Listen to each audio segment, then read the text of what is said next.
आता पाहणार आहोत मोठ्या बातम्या। सरकारी रुग्णालयातील बनावट औषधांच्या घोटाळ्याचा अहवाल समोर। धाराशिव आणि संभाजीनगरच्या सरकारी रुग्णालयातील 2 औषधं बनावट। एफडीएच्या अहवालात धक्कादायक माहिती समोर। संबंधित पुरवठादारांवर गुन्हे दाखल होणार। शिव जिल्हा सामान्य रुग्णालय येथील मॉक्सिमॉड 250 या औषधाचा नमुना शासकीय विश्लेषक यांनी बनावट।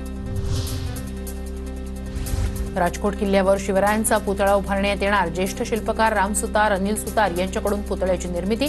राजकोट इथल्या छत्रपती शिवाजी महाराजांच्या नव्या पुतळ्याची झलक। पदभार स्वीकारण्यापूर्वी मंत्री संजय शिरसाट यांच्याकडून बाळासाहेबांच्या स्मृतीस्थळाला अभिवादन। 23 जानेवारीला स्मारकाचं उद्घाटन करणार अशी घोषणा करत स्मारकाच्या कामाची केली पाहणी। दिल्लीसह मुंबईतील हवेचा दर्जा खालावला। दिल्लीत हवेची गुणवत्ता सलग दुसऱ्या दिवशीही अत्यंत खराब श्रेणीत, तर मुंबईतील हवेचा दर्जा मध्यम श्रेणीत। राज्यात 27 ते 29 डिसेंबर दरम्यान गारपिटीसह पावसाचा इशारा। खानदेश, विदर्भ, मराठवाडा, मध्य महाराष्ट्रात मेघगर्जनेसह अवकाळी पावसाचा अंदाज। दर कोसळल्यानं नाशिकमधील शेतकऱ्यांवर कोथिंबिरीवरून नांगर फिरवण्याची वेळ। कोथिंबिरीच्या जोडीमागे अवघा 1 ते 2 रुपयाचा दर मिळत असल्यानं शेतकरी हवालदिल।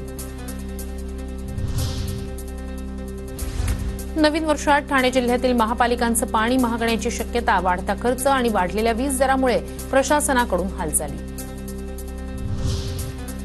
मराठवाड्यातील 8 पैकी 6 जिल्ह्यांमधील 29% विद्यार्थ्यांना मराठी वाचता येईना। विभागीय प्रशासनानं केलेल्या एका पाहणीअंती धक्कादायक बाब उघडकीस। सततचे अपघात पाहता शिवशाही बसेसच्या आजपासून अधिकाऱ्यांमार्फत विशेष तपासण्या। पुढील 4 दिवस तपासणी आणि त्रुटींचा अहवाल 4 जानेवारीपर्यंत देण्याचे आदेश।